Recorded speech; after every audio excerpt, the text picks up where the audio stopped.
La Banque arabe pour le développement économique en Afrique, BADEA, est l'une des principales structures qui accompagnent le gouvernement du Bénin dans le domaine de la microfinance. La présente séance de travail entre la délégation de la BADEA et les autorités de la microfinance vise deux objectifs. Il s'agit de présenter les acquis du financement de la première phase de ce programme et de jeter les bases de la seconde. Cette dernière prend en compte non seulement les microcrédits aux plus pauvres, mais aussi le financement des activités agricoles en milieu rural. La plupart de ces femmes que nous finançons, c'est des femmes qui vivent en milieu rural. Et en dehors des petites activités commerciales qu'elles mènent, soit à des jours de marché qui sont des jours donnés, ces femmes s'en donnent aussi à d'autres activités agricoles. Et elles ont besoin vraiment d'avoir des ressources pour développer ces activités agricoles. Un des objectifs du gouvernement, c'est vraiment de donner de l'emploi aux jeunes et aux jeunes aussi qui sont situés dans les milieux ruraux. C'est important aussi. Là, je félicite le directeur général du FNM parce que si le premier volet n'avait pas été bien piloté, bien mûri et que les rapports n'étaient pas fiables, je ne pense pas que vous aurez le courage de revenir vers nous. Le porte-parole de la délégation de la BADEA, le secteur de la microfinance se présente aujourd'hui comme un outil important de développement économique. Ce Fonds national de microfinance, il est aujourd'hui l'une des meilleures réussites dans toute la sous-région. Et je m'en réjouis, et c'est même, on le cite parfois en tant qu'exemple dans les autres pays. Tous les autres pays souhaitent dans la sous-région suivre cette expérience béninoise. Même si des avancées notables sont enregistrées ces dernières années, la délégation de la BADEA invite le Bénin à revoir le mode d'intervention afin de maintenir sa position de leader dans la sous-région. Les questions relatives au crime transnational organisé préoccupent l'ANLC. L'ANLC, c'est l'autorité nationale de lutte contre la corruption. Ses responsables ont donc organisé à cet effet un atelier de sensibilisation afin de promouvoir des procédures judiciaires transparentes et responsables pour un changement de comportement. C'était dans un hôtel de la place à Cotonou. Reportage Modeste Akossetan. Le présent atelier vise à sensibiliser ses participants sur les effets néfastes de la corruption et de la criminalité transnationale organisée. C'est une initiative de l'Autorité nationale de lutte contre la corruption pour induire des changements de comportement. À cet effet, elle a prévu 10 ateliers de sensibilisation et de communication à travers le projet AIFA soutenu financièrement par l'USAID. Nul n'ignore les conséquences qu'induisent les pratiques corruptrices dans l'administration publique en termes de perte de crédibilité et d'efficacité. L'intensification des actions de sensibilisation et de communication constitue, de notre point de vue, l'une des voies privilégiées pour inverser la tendance et provoquer à terme des changements de comportement favorables à l'instauration d'une culture de l'intégrité. Je voudrais donc compter sur la participation active des uns et des autres en vue de l'atteinte des objectifs assignés au présent atelier. Les travaux de cet atelier vont durer 3 jours. Ils seront focalisés sur des exposés suivis de débats animés par des experts. La période électorale a démarré depuis la publication des listes des partis politiques et alliances de partis politiques par la Sénat. Mais la campagne proprement dite démarre ce 10 avril 2015, donc demain vendredi. La haute autorité de l'audiovisuel et de la communication, dans son rôle de régulation et de veille, s'adresse aux professionnels des médias afin que la couverture médiatique soit assurée dans les règles de l'art. Écoutons le message du président Adam Boni-Tessi. Nous avons noté avec satisfaction que la plupart des organes de presse ont respecté les dispositions de la décision numéro 15-09 HAC du 10 février 2015 portant réglementation de la période de pré-campagne. Il faudra cependant déplorer que certains s'en soient écartés en diffusant des informations qui portent atteinte à l'unité nationale, obligeant la HAC à les rappeler à l'ordre. C'est le lieu de rappeler qu'au terme de l'article 3 de la loi organique numéro 92-021 du 21 août 1992 relative à la HAC, l'exercice de la liberté de presse ne peut connaître des limites que notamment dans les cas suivants. Premier tiret, le respect de la dignité de la personne humaine, de la liberté et de la propriété d'autrui, du caractère pluraliste de l'expression des courants de pensée et d'opinion, la sauvegarde de l'ordre public, de l'unité nationale et de l'intégrité territoriale. Par ailleurs, la loi numéro 97-10 du 20 août 1997 portant libéralisation de l'espace audiovisuel et dispositions pénales spéciales relatives aux délits de presse et de communication audiovisuelle en République du Bénin, en son article 32, interdit les émissions qui portent atteinte à la moralité publique ou encore qui font l'apologie de la violence ou la banalisent.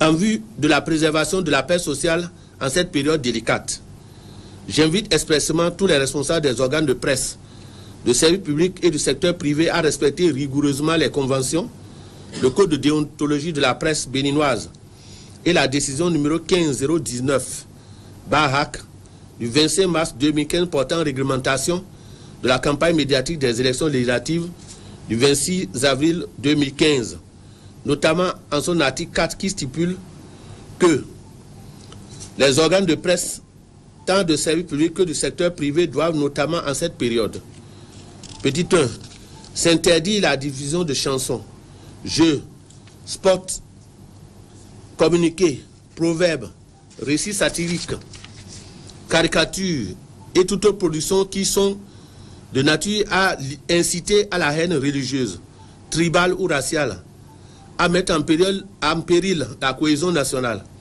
à ternir l'image ou à dénigrer un parti politique ou une alliance de partis politiques, un candidat ou une liste de candidats. 2. Éviter la diffusion de sondages d'opinion en rapport avec les élections législatives. 3. S'interdire, en ce qui concerne la revue de presse, en quelque langue que ce soit, de prendre en compte les organes de presse n'ayant pas une existence légale, de reprendre les informations dont la véracité n'est pas établie par l'organe qui relaie, de commenter et de porter quelques jugements de valeur sur les informations relayées et dont les preuves ne sont pas établies. En tout état de cause, toute revue de presse doit éviter les commentaires dans son contenu et ne doit pas excéder 10 minutes jusqu'à la fin du processus électoral. Tout dérapage dûment constaté entraîne systématiquement l'interdiction de la revue de presse sur l'organe de presse en cause.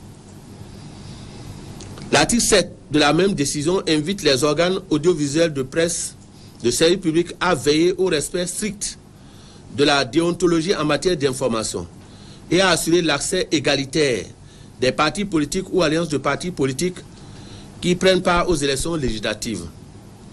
C'est en application des diverses dispositions que je viens de rappeler que la HAC a déjà pris ses responsabilités. En effet, elle a organisé des tournées de prise de contact et des séances de travail avec les principaux acteurs des médias et les hommes politiques. Elle a également organisé des séances de vulgarisation des décisions relatives à la pré-campagne et à la campagne médiatique sur toute l'étendue du territoire national. Elle a en outre pris des dispositions techniques pour le suivi des émissions. À ce titre, elle a recruté une centaine de correspondants régionaux et des dizaines d'analystes occasionnels spécialement formés pour la circonstance. Sans compter que des antennes régionales étaient déjà opérationnelles à Parakou, Natitengu, Abomey et Lokossa. Il est loisible à tout citoyen de contacter les dites antennes en cas de dérapage constaté ou de recherche d'informations. Par ailleurs, tout citoyen peut contacter aussi les services centraux de la HAC pour signaler tout dérapage provenant des organes de presse au numéro vert 21 31 77 67. Voilà, toujours dans le cadre des élections, eh bien, un panel de la société civile a rencontré les hommes des médias ce jeudi au Kodiam à Cotonou. Ces associations veulent donner leur compréhension de la situation à polémique qu'est le financement du COSLEPI pour l'effectivité des élections au Bénin. Le compte-rendu de Marie-Louise Perrin dans nos prochaines éditions. Les jeunes de l'Union fait la nation se sont rencontrés ce jeudi même à leur siège à Cotonou. À l'occasion, ils ont dénoncé ce qu'ils appellent des dysfonctionnements enregistrés au Bénin depuis un moment. Le président de la jeunesse, UN, passe par la même occasion pour inviter les siens à adopter des comportements responsables au cours de la période électorale.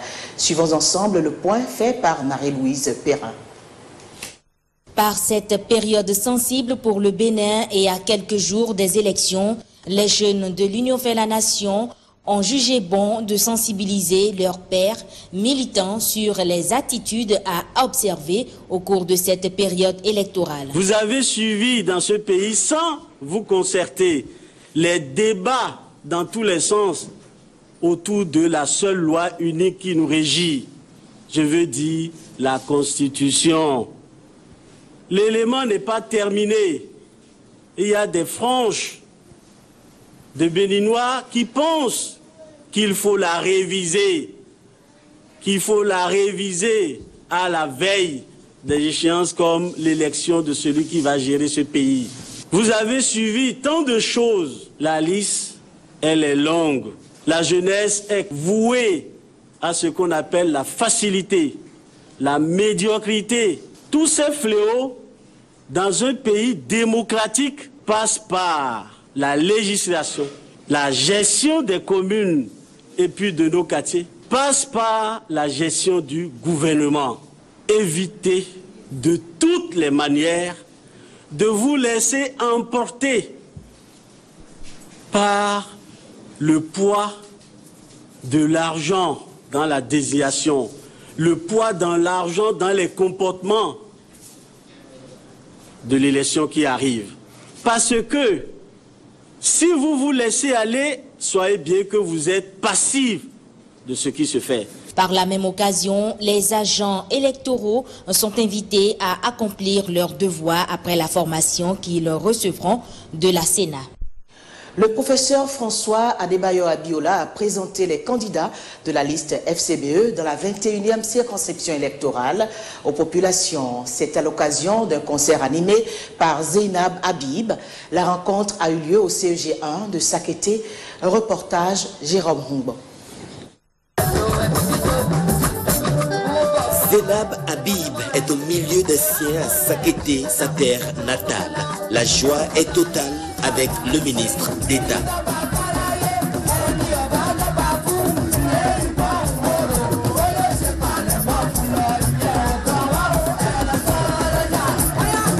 L'autre objectif de ces retrouvailles, c'est la célébration des 9 ans d'exercice de pouvoir du président Boniaï avec en toile de fond une marque de gratitude. Si le président ne m'avait pas nommé ministre, puis ministre d'État, je crois qu'on ne serait pas là aujourd'hui. C'est le sens de ces remerciements-là. C'est la gratitude pour ce que nous avons fait jusque-là. Troisième raison de la séance, la présentation des candidats pour les prochaines élections législatives. Ceux qui disent que Yahi Boni est fini, je leur demande gentiment, humblement, d'arrêter ça et de trouver d'autres slogans. Merci, messieurs. Merci, Sakété. Ici, on ne dira jamais ça. Ne blaguez jamais avec ça. Ne diffusez pas ça. Ne transmettez pas ça. Parce que Yaïboni ne mérite pas cela. Bikambino Tadjebou, Iyoko, Itako, Isakété 2, Sakété 1, Iagidi, Gogombambino, Ino Loué, Agbeti, Kagbagbe Gogurego, Amobiteni Teni. Le ministre d'État en charge de l'enseignement supérieur et ses autres candidats ont promis de battre campagne à fond afin de racler les 3 sièges aux législatives du 26 avril prochain. Les réjouissances se sont poursuivies avec Ricos Campos et son orchestre. Les femmes leaders des départements du Borgou et de l'Alibori, plus que jamais mobilisées derrière les candidats FCBE de la 8e circonscription électorale pour les prochaines élections législatives et communales. Eh bien, moyen choisi pour exprimer cet amour à Boniaï, une marche à Parakou. Firmé Bassao nous en parle. Ambiance festive des femmes leaders du Borgou Alibori, moyen choisi par ces femmes dites Amazones pour réitérer leur soutien à tous les candidats FCBE, mais aussi à leurs leaders charismatiques. Excellence, Monsieur le Président de la République, que vous êtes entré dans l'histoire du Bénin et qui entre dans l'histoire surtout par de bonnes œuvres et des actions positives, comme c'est le cas chez vous. N'est jamais oublié. Vous êtes présent, vous êtes le président de la République et vous le demeurez jusqu'à la dernière seconde. Certains disent que vous êtes fini. Un chef d'État de votre trempe finit-il? Non. Et lorsque l'autorité qui reçoit la motion de soutien à Boni Yaye est une femme, les mots ne manquent pas pour encourager les manifestants.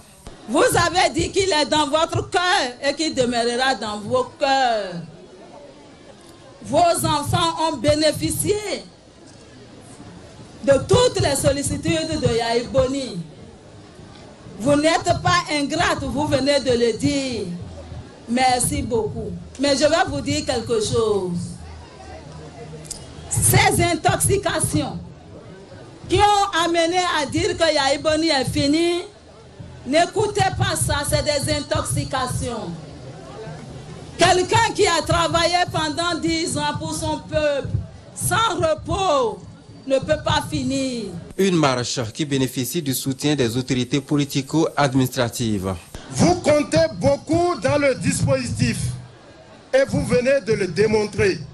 Nous devons accompagner le chef de l'État le plus loin possible pour qu'il continue d'engager les œuvres de reconstruction de ce pays.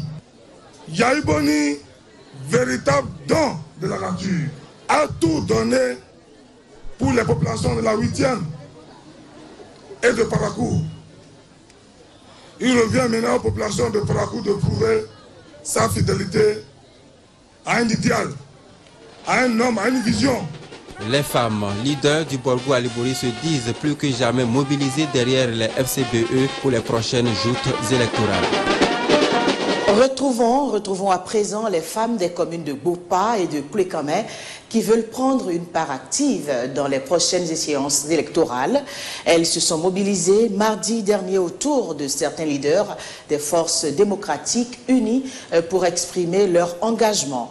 Suivant l'ambiance qui a prévalu au cours de cette mobilisation avec Jean-Claude James.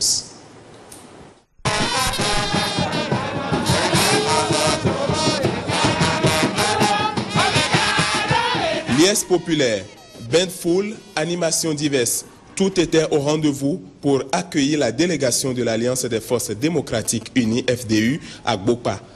À l'origine de cette mobilisation, le mécontentement de ces militantes suite à la marche du 4 septembre 2014. Les femmes de la commune de Bopa attendaient ce meeting depuis des mois pour leur permettre d'exprimer publiquement leur frustration face au meeting dénommé Meeting de la honte, tenu à Bopa le 4 septembre 2014.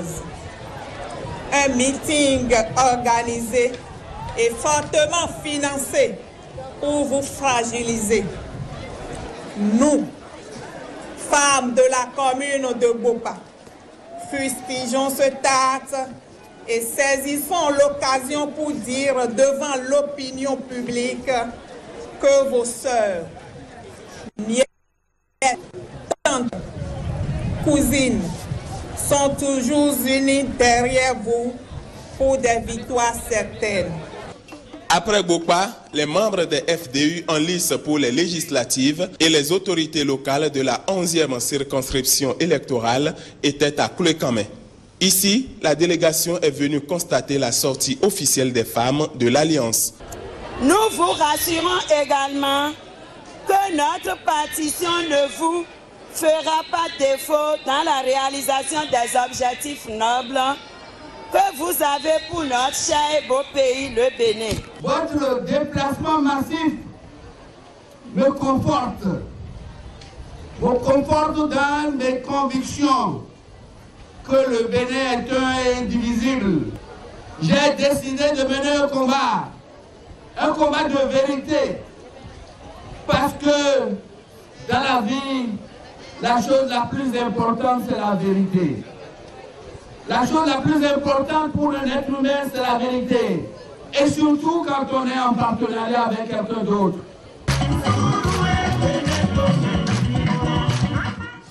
Et puis les jeunes de la commune de Waké, pendant ce temps, s'entretenaient sur la question de la politique avec, à la clé, quelques interrogations. Pourquoi le jeune doit-il s'intéresser à la politique? Qu'est-ce qu'il y gagne? Autant de préoccupations qui ont fait objet d'une séance de travail à Séméret, séance initiée par un jeune de la localité pour mieux orienter ses frères plus jeunes. Emerida Kmaïsoton. Ils sont venus des différents arrondissements de la commune de Waké, répondant ainsi à l'appel de leur frère Faïchal Salifou. L'objet de la rencontre, c'est bien la politique. Les jeunes de Waké face à la politique. Quels sont les rapports de la jeunesse aujourd'hui avec la politique? Les influences de la politique sur la vie et l'avenir de la jeunesse. Certains jeunes disent que la politique, c'est pour les autres et pas pour eux. Ils pensent que la politique ne leur est pas d'une grande aide, et que leur participation à la politique ne changerait rien à leur vie. Mais c'est faux. C'est même très faux. Il ne faut pas subir la politique. Il faut construire notre avenir en apprenant petit à petit à prendre des décisions. Dans la question de développement de leur localité et de leur pays, la jeunesse doit avoir son mot à dire à travers la politique. Vu ainsi, la politique n'est donc pas une affaire d'une certaine couche sociale, mais aussi de la jeunesse. On a aussi profité de cette séance pour sensibiliser sur les bons comportements d'un jeune en période de campagne électorale. Nous devons éviter les actes de violence et faire preuve de la tolérance. Et faire preuve de la tolérance et du langage démocratique que tous nous faisons pour la paix, pour l'avancement de notre chère patrie le Bénin. Nous avons vu comment la jeunesse fait la campagne. C'est ces temps-ci-là qui vont prendre l'alcool, les pieds en haut, la tête en bas pour dire qu'ils font campagne. Et au finish, on sait ce que nous récoltons.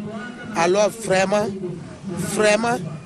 si mes enfants, mes frères m'écoutent, si c'est sonde, qu'ils prennent conscience. Grâce à cette séance, les jeunes de Waké ont compris maintenant leur rôle dans la politique et se sont engagés à mieux s'affirmer désormais sur ce plan pour se faire entendre, exprimer leur avis, opinions et besoins.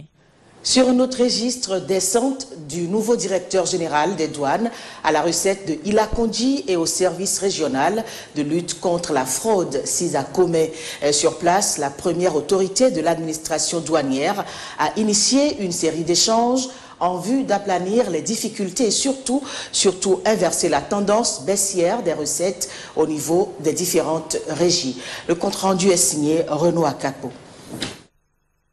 Azizou El Hadj Issa sillonne les différents ménages de Sonsoro touchés par des décès. Il s'agit pour le ministre de l'Agriculture, de l'Élevage et de la Pêche d'apporter son soutien moral à ces populations encore affligées par les différents décès qu'elles ont enregistrés. Ce qui est encourageant ici, c'est que ces familles ont décidé de cumuler les cérémonies qui devaient s'étaler sur plusieurs semaines en une journée. Sonsoro est en train de nous donner des leçons et des leçons positives.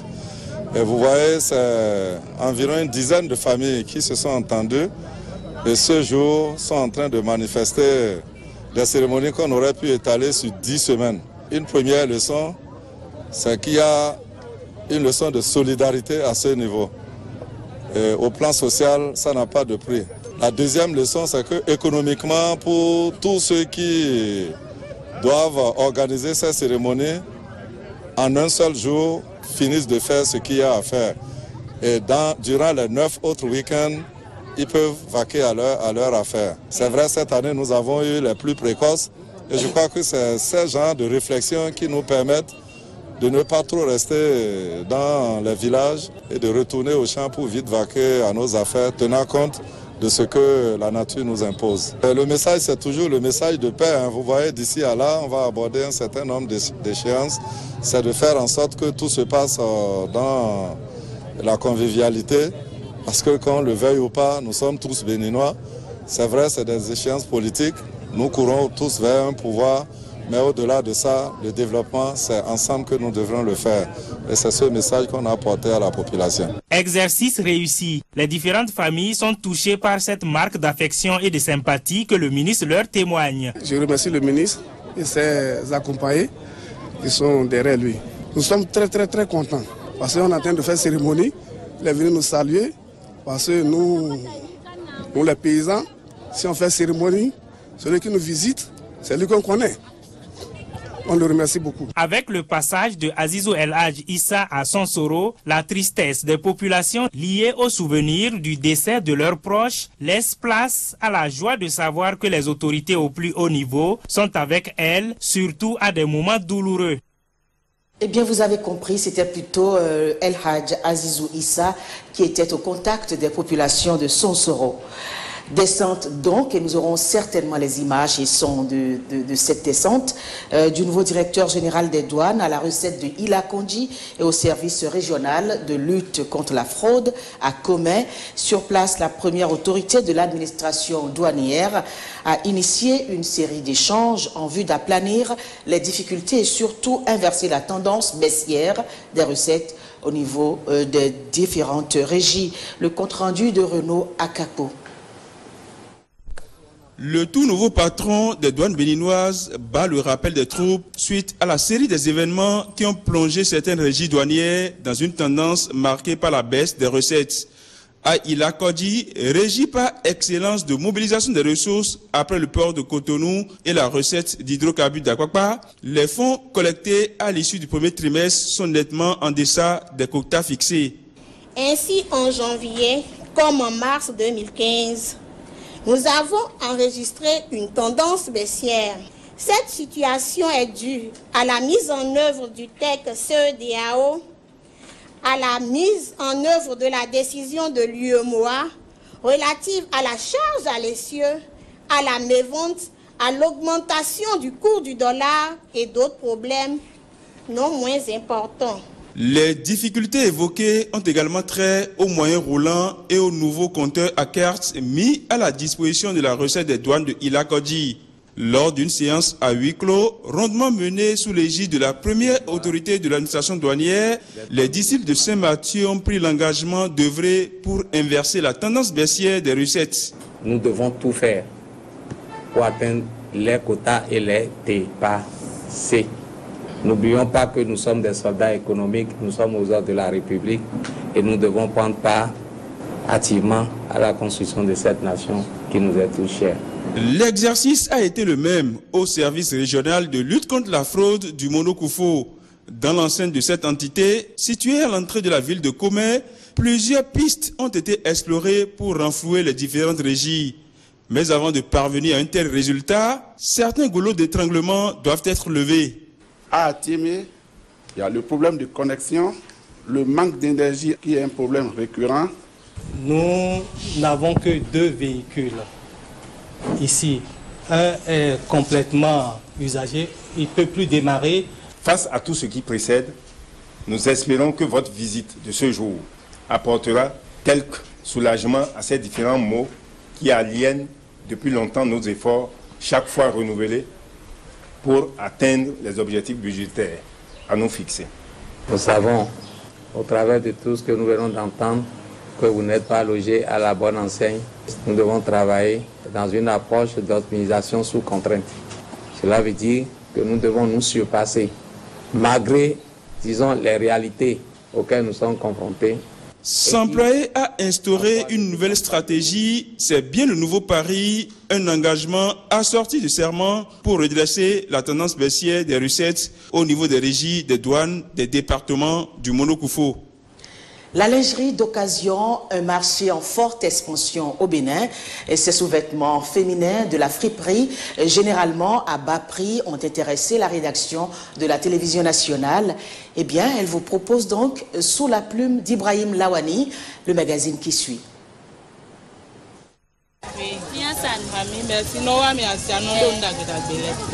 Commerçante expérimentée, elle est l'une des nombreuses vendeuses de lingerie du marché d'Antokpa. Elle est également l'une des rares personnes à avoir accepté de se prononcer sur la lingerie d'occasion. Sujet d'intimité, les gens ont souvent du mal à en parler en public par pudeur. C'est un marché qui attire pourtant plus d'un.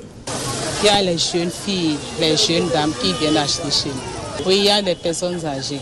Tout le monde, tous ceux qui ont besoin de cette place viennent acheter chez nous. Ah, on a des fonctionnaires, les bonnes dames, les jeunes, même les hommes aussi viennent acheter pour leurs femmes. Ils sont nombreux. Oui, hein, les hommes viennent acheter pour leurs femmes.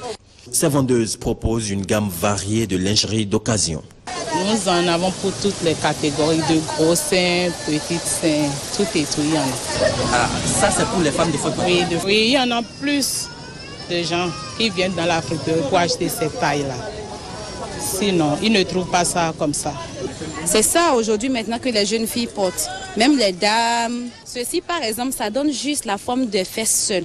Donc ça augmente le... Oui, ça augmente les fesses. Puis il y a certains modèles, quand tu mets ça, les formes ne sortent pas correctement. Donc si tu mets ça, tu es à l'aise, ça pose. Donc ça c'est pour quelle catégorie de femmes? Et les femmes minces. Les femmes minces qui n'ont pas de fesses. Ce sont ces gens des secrets de fesses qui sont à la mode maintenant. Des secrets de fesses et de poitrine qui suscitent aujourd'hui un fort engouement au sein de la gente féminine. Ouais, moi j'aime les friperies parce que c'est joli et puis c'est bien résistant. C'est aussi à vil prix. Voilà. Soutien, slip, c'est la friperie que j'utilise. La chose ça a dû de faire comment? Et puis ça a de design. Accessible, le marché de la friperie constitue une véritable alternative à la lingerie neuve vendue beaucoup plus cher. Ouais, je viens parfois acheter dans les boutiques, mais c'est rare. Je viens très souvent au marché pour m'approvisionner des friperies. Les prêt-à-porter, c'est du nouveau, non? C'est les Chinois. Ça là, c'est pas du chinois. Des gérantes de prêt-à-porter, généralement réputées pour la vente de sous-vêtements neufs, feraient preuve de mauvaise foi. Ils viennent prendre les premiers choix, les amènent dans les pressings, les repasser, les emballer pour dire c'est neuf. Pour vérifier cette information, nous nous sommes rendus dans une boutique de vente de lingerie neuve. Ici, les articles sont minutieusement exposés et tranchent nettement avec ce que propose le commerce de friperie. Je n'ai pas trop fait une enquête de boutique en boutique pour pouvoir répondre à ces questions. On est au Bénin, on connaît la situation économique de ce pays. On sait que beaucoup de personnes n'ont pas les moyens de se déplacer, d'aller à l'extérieur. Ça provient de la lingerie neuve et du frais, de la bonne qualité. Mais je peux déjà répondre que c'est peut-être possible. Mais ici, ce que nous vendons est du neuf et de la qualité. La gérante, qui se décrit comme une conseillère en lingerie, reconnaît à contre-cœur que les sous-vêtements neufs sont de plus en plus délaissés au profit de la friperie. Pourtant, ce commerce ne respecte pas toujours les exigences hygiéniques. Il y a des femmes qui vont prendre des slips déjà portés à mi-sebon, qui rentrent chez elles ne lavent même pas ça. Directement, elles portent ça. Il y a certaines femmes qui disent que quand on porte ça, qu'on est infecté. Mais c'est très faux. C'est vrai, les risques d'infection, ouais, on les craint. Parce que quand les gens viennent acheter les friperies, il y a beaucoup qui essayent et ils abandonnent. Donc c'est vecteur de maladie. Donc quand tu achètes, c'est normal que tu laves d'abord avant de porter. Des points de vue divergents, nous avons donc posé la question à un spécialiste de la santé. Parfois, ça donne parfois des bouboules ou beaucoup d'eczéma. Parce que la première personne qui l'avait porté, vous ne savez pas quelles sont les pathologies que cette personne avait. Ce qui est recommandé quand les gens les achètent, ils doivent les nettoyer, les désinfecter. Même parfois si c'est neuf, on recommande parfois de désinfecter. Parce que vous savez, les différentes sortes de modes de transport, ça passe par bateau, tout est comprimé, compressé. Et à un moment, quand ça arrive, vous ne savez pas où c'est passé. Chacun sait désormais quoi faire de sa lingerie après achat. Et terminons avec cette opération de charme de la chaîne de télévision privée commerciale iTélé à Parakou. Bien qu'émettant depuis juillet 2014, Cette chaîne des défis a voulu aller au contact de ses téléspectateurs. Moyen choisi pour le faire, une caravane à travers la ville de Parakou et Kiliro Gounou Sero pour les images et sons. Moins d'un an après le démarrage des programmes de la première chaîne de télévision privée commerciale à Parakou, l'équipe dirigeante de E-Télé lance une opération de séduction à l'endroit de ses téléspectateurs. Morceau choisi, une caravane motorisée riche en sons et en animation à travers la troisième ville à statut particulier du Bénin. Marché Guéma, Dépôt et Arzeke, tous ces lieux d'échange ont été parcourus avec pour ancrage la devanture de l'université de Parakou. L'objectif de cette caravane est de témoigner à la population notre proximité, notre ouverture, notre attachement à faire la promotion des réalités socio-culturelles de notre pays, à faciliter l'adoption de la chaîne par la population à la base, à recevoir officiellement la bénédiction de la base, des acteurs culturels, des leaders d'opinion, des têtes couronnées. C'est avec joie que les téléspectateurs de la cité de Koubourou ont accueilli la naissance de la chaîne de télévision E-Télé. Ces derniers disent suivre avec un intérêt particulier les émissions proposées. Néanmoins, il ne manque pas de suggestions. Ce que j'aimerais suggérer, c'est un peu plus de variété. C'est vrai qu'il y a de la variété musicale, mais à des moments donnés, c'est la même bande qu'on diffuse. Mis à part ça, aussi, je demande qu'on essaie d'étendre un peu les langues qu'on parle. Nous sommes dans un milieu rural, hein, c'est à Parakou, mais pour plus atteindre un grand nombre de populations, il faut varier les langues, varier les émissions. Pour que ce mérite soit toujours renouvelé, le premier responsable de cet organe de presse promet le meilleur pour les téléspectateurs avec l'avènement de la télévision numérique. Nous venons à un moment où nous sommes en train de parler de passage de l'analogique au numérique, ce qui impose un certain nombre d'exigences. Par exemple, une grille de programmes assez alléchante, un contenu qui désormais doit pouvoir rimer avec le quotidien des populations. Et nous nous attellerons à ça. Faire en sorte que cette chaîne qui est née à Parakou puisse prendre véritablement en compte les besoins des populations, les aspirations des populations. Je peux vous donner l'assurance que les populations se sentiront à travers cette chaîne chez elles. Une émission dénommée Spécial Défi a été introduite dans la grille des programmes pendant une semaine pour accompagner l'initiative offensive du comité de direction de E-Télé. La participation à cette émission est ouverte au public. Mesdames, Messieurs, c'est la fin de cette édition. Pour le reste du programme, vous suivrez à partir de 21h30 le documentaire Crépuscule d'un rituel. À 22h, le feuilleton Le Triomphe de l'amour. À 22h30, la deuxième partie du film Un piège adorable de la série Les écrans du FAPA. Puis à 23h30, le journal de la nuit. Merci de votre fidélité. Vous retrouverez cette édition sur le site de l'ORTB, www.ortb.bj. Merci et à très vite.